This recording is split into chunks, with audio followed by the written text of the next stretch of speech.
Vivo nos encontramos con el doctor David Arellano Gaúl, que nos viene a traer un tema bastante interesante y de bastante complejidad, que es la corrupción en México y cómo se va a implicar con el Sistema Nacional Anticorrupción. Gracias por acompañarnos. Contrario, muy buenas tardes. ¿Cómo hacer frente a la corrupción en este proceso electoral que estamos llevando y que sin duda va a ser una de las banderas que tomen muchos candidatos? Pues tendría algunas malas noticias. El problema de la corrupción es tan grave en el país que lo que vamos a corroborar en estas elecciones es que la corrupción ha sido fundamental para el desarrollo de las mismas. Es decir, estamos en un dilema de tal magnitud que la corrupción se ha hecho normal, se ha normalizado en el país y es difícil entender incluso el sistema político y las elecciones sin la corrupción. De alguna manera lo que va a suceder es que vamos a ver una cantidad de recursos y dinero que justamente ha desaparecido en los últimos meses y años en el país, pues siendo utilizado en las elecciones. ¿Qué podemos hacer los ciudadanos? ¿Qué tenemos que escuchar? ¿Qué podemos hacer? Pues podemos hacer muchas cosas porque en realidad los ciudadanos estamos metidos en el mismo problema. Es decir, si la corrupción es un asunto social y cultural que en el país ha permeado, es porque nosotros participamos también del mismo esquema. Los sobornos, las mordidas, las palancas, son todas categorías que son del día a día de los mexicanos y no solamente de las autoridades o de los empresarios, sino también de los ciudadanos. ¿Qué tenemos que hacer? Pues empezar a darnos cuenta de que la corrupción nos hace mucho más daño que beneficio y que tenemos que empezar a pagar costos por no entrar en los esquemas de corrupción. El presidente de la República en más de una ocasión ha señalado que es cultural este problema y que no se va a erradicar con una sola ley. ¿Es así? Digamos que el presidente hizo esa declaración de alguna manera tratando de justificar. Sin embargo, tiene razón. Es decir, la corrupción sí tiene raíces culturales. La cultura no es destino y tampoco son genes, ¿no? Si la cultura de la corrupción existe en México es indudable, pero tampoco significa que no la podamos cambiar. Vamos a tener que generar muchos esfuerzos y pagar muchos costos para quitarnos de encima cuestiones como la palanca misma, que es un instrumento que todos sabemos utilizar y que es madre de muchos de los tipos de corrupción que sufrimos en el país. Sistema Nacional Anticorrupción. El Sistema Nacional Anticorrupción es una innovación. Nadie en el mundo ha intentado hacer lo que México está haciendo contra la corrupción. Eso puede ser una buena noticia. Si nos sale bien, vamos a hacer referencia internacional de éxito. Si nos sale mal, todo el mundo sabrá que ese no es el camino a seguir. El Sistema Nacional Anticorrupción tiene muchos riesgos, enormes riesgos. Las probabilidades de su fracaso son muy altas y el costo que vamos a pagar por ello también va a ser muy alto. La buena noticia en todo caso es que ya estamos haciendo algo por abrir la caja de Pandora. ¿Cómo se puede construir pues, para evitar caer en estos malos pasos que probablemente sí se haga? Bueno, pues yo creo que una de las lecciones que tendremos que aprender es que no hay una sola corrupción, sino hay decenas de tipos de corrupción y todas ellas vivas y coleando en el país. Vamos a necesitar capacidad de investigación muy especializada para diversos tipos de corrupción y el siguiente paso mortal es que esa capacidad de investigación para armar bien los casos, que son muy complejos, tienen que pasar luego al Poder Judicial y el Poder Judicial, que también está corroído por muchos tipos de corrupción, es clave para que al final de cuentas la impunidad no exista y la corrupción sea castigada. Esos dos pasos me parece que van a ser los topes contra la pared que nos vamos a dar muy pronto y que vamos a entender que no tenemos todavía la capacidad armada para hacerlo, pero al identificarlo y comenzar a crear esa capacidad y transformar el Poder Judicial para que la impunidad no permee en el país, creo que serán buenas noticias en el mediano plazo. En el caso de los estados, ¿qué se puede hacer también para coadyuvar a este Sistema Nacional Anticorrupción? Exactamente lo mismo. Primero, generar capacidades organizacionales. Investigar corrupción es un asunto bastante sofisticado. Requiere de conocimientos técnicos y de recursos. Doy un ejemplo, la auditoría forense. Y la modificación y transformación de los poderes judiciales locales. Es crítico porque de nada va a servir tener casos muy bien investigados que no acaban siendo castigados. Al hablar de investigación, ¿también se tiene que inmiscuir a las instituciones educativas? Bueno, de alguna manera generar capacidades organizacionales significa vamos a tener que crear especialistas de auditoría forense, en investigación criminal, investigación policíaca, que son fundamentales. Ya no es que no lo tengamos, pero vamos a necesitar mayor especialización y una mayor cantidad de personas con esas capacidades. No bastará con una ley. La ley es siempre un paso necesario y eso hay que aplaudirlo. Ya tenemos una ley que trata y define que el problema es grave. El siguiente paso ahora es comprender que la ley tiene que implementarse y para implementarse necesitamos capacidades que no tenemos. ¿Qué se necesita? ¿Qué podemos hacer? Bueno, pues digamos que el Sistema Nacional Anticorrupción muy pronto tendrá que decirnos qué tipos de corrupciones en efecto puede atacar, porque son muchos y muy diversos. No le va a alcanzar el tiempo ni los recursos.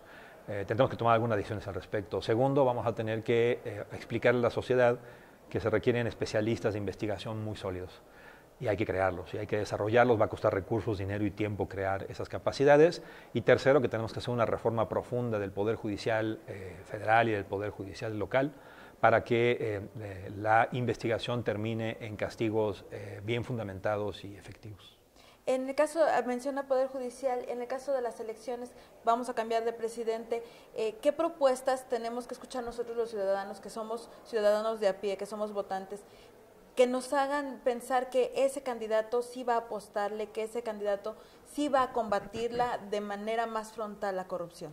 Es muy buena pregunta. En este momento yo no veo ningún candidato ni candidata con las capacidades morales y técnicas para decir que va a atacar la corrupción de manera realista. ¿Por qué? Porque la corrupción está imbricada en la cúpula del sistema político mexicano. El clientelismo y el patronazgo son la manera en que se ganan las elecciones en este país todavía. Y evidentemente ningún político se va a dar un balazo en el pie, a menos que la sociedad los obliguemos que se den ese balazo en el pie. No creo que estas elecciones vayan a ser las elecciones contra la corrupción, eso no creo que vaya a pasar. Ninguno de los candidatos se va a atrever realmente a prometer de manera certera que va a atacar la corrupción, porque la corrupción es la que los va a llevar al poder a través de lo que el sistema político desde hace décadas hace en nuestro país. Cuando estallen cada vez más casos de corrupción y de clara vinculación con la política, como en el caso de Chihuahua, me imagino que en los próximos años será cada vez más necesario y será necesario que los políticos tomen la decisión de enfrentar la corrupción en serio, aún en contra de sus propios intereses. Los ciudadanos tenemos que obligarlos a eso. Hay que impulsarlos, hay que establecer que la corrupción no es un asunto de buenas voluntades ni de buenas intenciones. Es un asunto de transformar radicalmente la forma en que el sistema político y las elecciones se desarrollan en el país. Mientras se entienda que el poder se gana a través del clientelismo, a través del otorgamiento de recursos, de moches y de vinculación con el sector empresarial, pues será muy difícil que el propio sistema político se transforme. Va a tener que transformarse a través de una gran crisis, me imagino yo. Y la crisis ya está por... Yo creo que estamos viendo ya la punta del iceberg de una crisis muy fuerte de legitimidad del sistema político en general. Los independientes, esto no es... Pues digamos que nuevamente es un paso para darnos cuenta que los partidos ya no son la única manera de llegar al poder, y lo cual es una buena noticia, pero lo que todavía no construimos es cómo la sociedad participa realmente de estos procesos. Son escasos los independientes que en realidad tienen una base social y política legítima nacional todavía, ¿no? ¿Cuál es el mensaje que se deja al dar la conferencia La resbaladilla de la corrupción en México y los retos del Sistema Nacional Anticorrupción desde una perspectiva internacional? El mensaje es que la metáfora de la resbaladilla es que hemos venido cayendo poco a poco y sin darnos cuenta a normalizar la corrupción como una forma de vida social, política, económica. Y entonces el primer paso que tenemos que hacer es darnos cuenta de esta normalización y comprender que desafortunadamente los ciudadanos también participamos de esta dinámica. Y entonces justamente el hecho es que necesitamos hacer conciencia de que nosotros somos partícipes de este proceso y tenemos que empezar a enfrentar y entender que cuando enfrentemos la corrupción vamos a tener que pagar costos nosotros. Por ejemplo, no dar sobornos. Por ejemplo, discutir hasta dónde una palanca es legítima o no es legítima para obtener un beneficio privado o público, hasta dónde la ley queremos que se aplique en realidad de manera pareja y a todos sin distinción. Y ese es el mensaje. El mensaje es que el cambio tendrá que ser un cambio desde nosotros también como ciudadanos. Lamentablemente ya lo hemos vivido, lo han sufrido, por ejemplo, las personas de la Ciudad de México con estos edificios que se derrumbaron y que por no pagar una licencia, por no hacer un trámite, pues ahí están las consecuencias. La corrupción mata, en efecto, y la corrupción genera accidentes y la corrupción genera pobreza. De todo tipo, y nosotros somos partícipes de ello, no nada más los políticos y no nada más los empresarios. Desde que damos un soborno para que nos dejen ir el tránsito, para que inscriban a nuestros hijos a la escuela. vamos y buscamos una palanca para que acepten a nuestros hijos en la universidad, vamos y usamos una palanca para que nos saltemos la fila de un tratamiento médico en el IMSS, vamos y usamos una palanca para resolver un trámite más rápido porque no queremos tardarnos. Sí, en efecto, esa es corrupción también y esa es parte de la cadena que nos lleva a efectos que pueden ser mortales, como en el caso de licencias para construcción y el desorden urbano que vivimos en todas las ciudades de México. Pues sin duda es algo que apenas vamos a empezar a tratar de erradicar y que nos va a llevar muchísimos años. Apenas estamos metiendo los tobillos en el mar de la corrupción del país y apenas la estamos entendiendo, en efecto. Pero la buena noticia es esa, ya nos metimos y ahora vamos a tener aprendizajes dolorosos en los próximos años al respecto. Pues muchas gracias, doctor David Arellano Gaúl. Al contrario, un gusto. Gracias.